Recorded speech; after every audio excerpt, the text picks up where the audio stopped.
Salut tous les bien-aimés dans le nom précieux de celui qui nous aime, le Seigneur Jésus-Christ, Jésus, Dieu sauveur, Christ le souverain, le sommet, en dehors de lui, point de secours. Amen. Le pain quotidien. Comment un enfant de Dieu devrait trouver son pain quotidien? Comment il devrait faire pour se nourrir? Appuyons ce thème qui est le dernier de la semaine par la parole de Dieu, la parole de la vie. Le ciel et la terre passeront, mais les paroles de Dieu ne passeront point.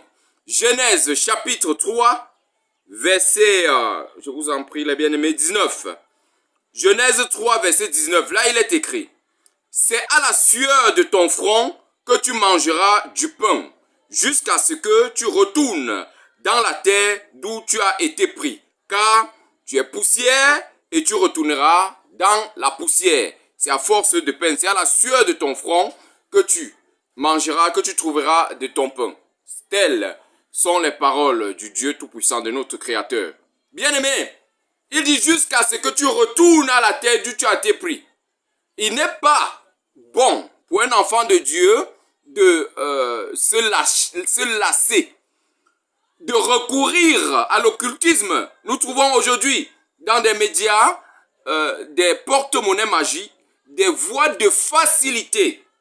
Le Seigneur, après le péché, après avoir péché, après avoir succombé à la ruse du diable, est-ce que Dieu a réellement dit, bien-aimé, le diable savait que Dieu a dit, il voulait faire chuter l'homme. L'homme a chuté et puis il doit, à la sueur de son front, trouver son pain, jusqu'à ce qu'il retourne à la terre où il a été pris. Le Seigneur dit dans Josué chapitre 1, Josué chapitre 1, verset 8, nous lisons dans la version Louis II, au nom de Jésus, je lis: que ce livre de la loi ne s'éloigne point de ta bouche, médite-le jour et nuit, pour agir fidèlement selon tout ce qui y est écrit, car c'est alors que tu auras du succès dans tes entreprises, c'est alors que tu réussiras.